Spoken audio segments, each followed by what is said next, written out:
So hello mga kapatid, magandang hapon sa ating lahat. So ito na naman tayo, nagbabalik sa ating pamahagi, no? So mga kapatid, ano bang dapat nating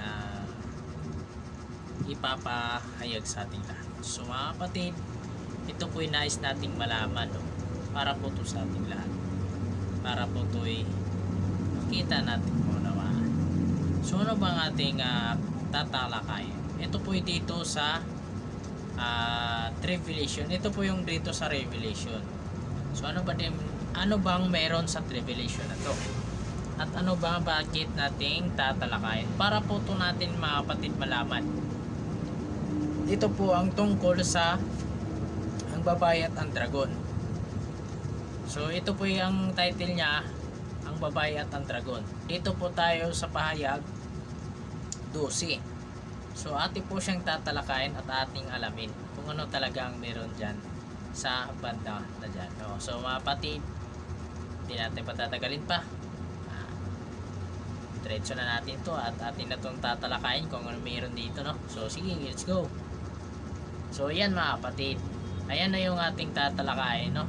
So kung ano po meron nating nakikita dito, yun po yung ating ipamahagi ngayon. So yun pa yung ate po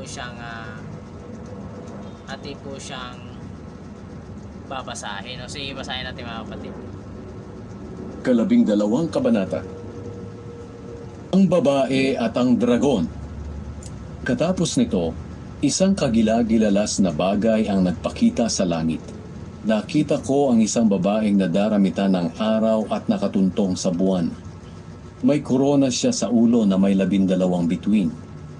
Manganganak na siya, kaya dumadaing siya dahil sa matinding sakit. May isa pang kagilagilalas na bagay akong nakita sa langit. Isang malaking pulang dragon na may 7. Yun mga kapatid, ito na po yung sa porosyon na isang malaking pulang dragon na may 7 ulo at 10 sungay na may korona sa bawat ulo. So ito na po yun mga kapatid. Dito na po yun si Satanas. Dito na po si Satanas sa ating nakita. Dito na po yung punto na nakita natin siya dito, na ang verse po to ay pahayag 12 ito 3, no? 3, makita po natin siya dito. So patuloy natin mga kapatid. Ulo at 10 sungay na may korona sa bawat ulo. Tinangay ng buntot niya ang 3 bahagi ng mga bituin sa langit at itinapon sa lupa. Tumayo ang dragon sa harap ng babaeng manganganak na upang lamunin ang sanggol sa oras na isilang ito. At nanganak nga ang babae ng isang sanggol na lalaki na siyang maghahari sa lahat ng bansa. Yan po ang sinasabi dito, yung sanggol na ito, iyon po ay si Kristo na maghahari sa ating mundo, no? Iyon po yung sinabi dito. Patuloy natin. Pamamagitan ng kamay na bakal. Hindi nakain ng dragon ang sanggol dahil inagaw agad ang sanggol at dinala sa Diyos doon sa kanyang trono.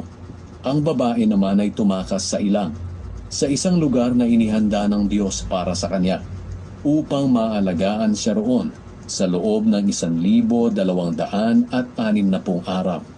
Pagkatapos nito, nagkaroon ng digmaan sa langit. Si Michael at ang mga kasama niyang mga anghel ay nakipaglaban sa dragon. At lumaban din ang dragon at ang kanyang mga anghel.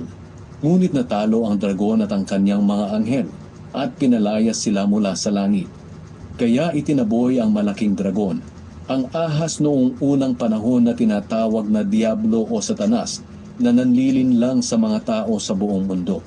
Itinapon siya sa lupa kasama ang kanyang mga anghel. Yun mga kapatid, dito po natin matatalakay yung pagtapon kay Satanas na galing siya pa doon sa langit, na naglilingkod pa siya sa ating Panginoong Diyos. Itinapon siya dito sa mundo kasama ng kanyang mga anghel na kampo ng kadiliman. Tapos narinig ko ang malakas na tinig mula sa langit na nagsasabi, "Dumating na ang pagliligtas ng Diyos sa mga tao.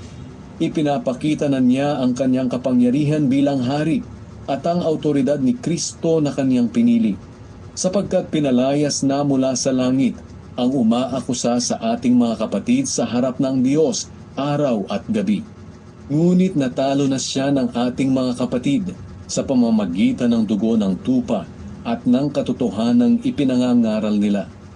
Hindi sila takot na ialay ang kanilang buhay alang-alang sa kanilang pananampalataya. Kaya magalak kayo, kayong nakatira sa kalangitan. Pero nakakaawa kayong mga nakatira sa lupa at dagat, dahil itinapon na riyan sa inyo si Satanas. Galit na galit siya, dahil alam niyang kakaunti na lang ang natitirang panahon para sa kanya. Nang makita ng dragon na itinapon na siya sa lupa, tinugis niya ang babaeng nanganak ng sanggol na lalaki. Ngunit binigyan ng babae ng 2 pakpak na tulad sa malaking agila upang makalipad sa isang lugar sa ilang na inihanda para sa kanya. Doon siya aalagaan sa loob ng 3.5 taon, malayo at ligtas sa dragon. Dahil dito, nagbuga ang dragon ng maraming tubig, parang baha, upang tangayin ang babae. Pero tinulungan ng lupa ang babae. Bumitak ito ng malalaki at hinigop ang tubig na galing sa bibig ng dragon. Lalo pang nagalit ang dragon, kaya nilusob niya ang iba pang mga anak ng babae. Ito'y walang iba kundi ang mga taong sumusunod sa mga utos ng Diyos at sa mga katotohanang itinuro ni Jesus. At tumayo ang dragon sa tabi ng dagat. 13 So yun mga kapatid, no? Nakita na po natin yung sa babae at yung nanay ni Jesus at si Satanas, no? Kasi tinapon na si Satanas sa lupa dito sa mundong ito, no? So maliwanag po ang ating sinahami at pinatalakay, maliwanag po ang ating binasa, no? So hanggang dito na lang. Goodbye.